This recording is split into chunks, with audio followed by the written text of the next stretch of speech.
ఇల్లు ఇల్లాలు పిల్లలు సీరియల్ టుడే ఎపిసోడ్. రామరాజుకి సింహాద్రి ఫోన్ చేసి మన రైస్ మిల్లులో 5 లక్షలు దొంగతనం జరిగిందయ్యా అనేసి ఫోన్ చేస్తాడు. రామరాజు అలాగే తన కుటుంబం అందరూ కలిసి రైస్ మిల్లుకి వస్తారు. అందరూ సింహాద్రిని ఎవరు దొంగతనం చేశారని అడిగితే ఈ 5గురిట్లోనే ఎవరో దొంగతనం చేశారయ్యా, ఎవరిని బయటికి పంపించలేదు అనేసి సింహాద్రి చెప్తాడు.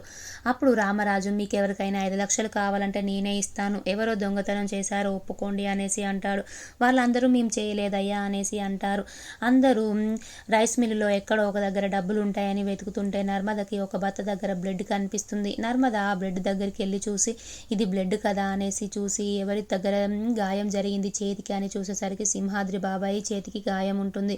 నర్మద సింహాద్రి దగ్గరికి వచ్చి బాబాయ్ నీ చేయికి గాయం ఎలా తగిలింది అనేసి అంటుంది. అప్పుడు టెన్షన్ పడుతూ ఉంటాడు సింహాద్రి. అప్పుడు నర్మద, ఈ బాబాయే దొంగతనం చేశాడు, ఈ బ్లడ్ చూడండి, ఆ బత్త మీద తను డబ్బుడంతో కుడుతుంటే సడన్గా చేయికి గుచ్చుకున్నట్టుంది, తొందరపడి దానికి చేయికి తగిలినట్టుంది అనేసి అంటుంది. రామరాజుతో మామయ్య గారు సింహాద్రి బాబాయ్ దొంగతనం చేశాడు అంటుంది. అలాగే ధీరజ్, సాగర్, చందు ముగ్గురు కలిసి బత్తలో చూసేసరికి డబ్బులు ఉంటాయి. అప్పుడు రామరాజు, ఇంత నమ్మక ద్రోహం చేస్తావా, నేను ఎంత నమ్మాను, మన రైస్ మిల్లు పెట్టిన దగ్గర నుంచి నువ్వే రైస్ మిల్లులో ఉంటున్నావు కదా, నీకు 5 లక్షలు కాదు 10 లక్షలైనా నేను ఇచ్చేవాడిని, ఎందుకు ఇలా చేసావు, నన్ను ఇంత మోసం చేస్తావా అనేసి బాధపడుతూ ఉంటాడు. అప్పుడు వేదవతి, ఎందుకండి ఇంత చిన్న విషయానికి మీరంతా బాధపడుతున్నారంటే, నమ్మక ద్రోహం చేశాడు, నేను మిల్లు పెట్టిన దగ్గర నుంచి నాతోనే ఉన్నాడు, వాడికి నేను 5 లక్షలు కాదు 10 లక్షలైనా ఇచ్చేవాడిని అనేసి అంటాడు. చందు, సాగరం, ధీరజ్ ముగ్గురు నాన్నని మనం ఎప్పుడు బాధ పెట్టొద్దు, నాన్నకి ఏ విషయమైనా మనం చెప్పాలి అనుకుంటారు. అప్పుడు ధీరజ్, నేను ప్రేమని పెళ్లి చేసుకున్న విషయం నాన్నకి చెప్పకుండా చేసుకున్నాను అనేసి మనసులో అనుకుంటాడు.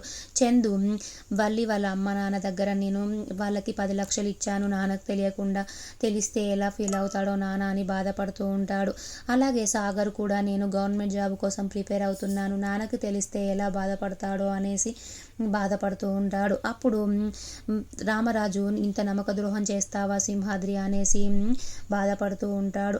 వాళ్ళ అమ్మ వాళ్ళ దగ్గరికి వెళ్ళి మన గురించి నర్మద ప్రేమ మామయ్య గారికి చెప్తుంటే మిల్లులో దొంగతనం జరిగింది అనేసి అందరూ వెళ్ళారు. ఇప్పుడు వాళ్ళందరూ వస్తే వాళ్ళే నర్మద మన గురించి చెప్తారు, మనం ఎంత మోసం చేసి చందు బావని పెళ్లి చేసుకున్నాను అనేసి చెప్తారు. మామయ్య గారికి అన్ని ఆస్తులు ఉన్నాయనేసి మోసం చేశాము అని వాళ్ళు నిరూపిస్తారమ్మా. ఇక నా జీవితం ఆగమైపోయినట్టే, నేను మంచి జీవితం అనుకున్నాను, మంచి కుటుంబం, మంచి అత్త మామలు ఉన్నారనుకున్నాను, నువ్వే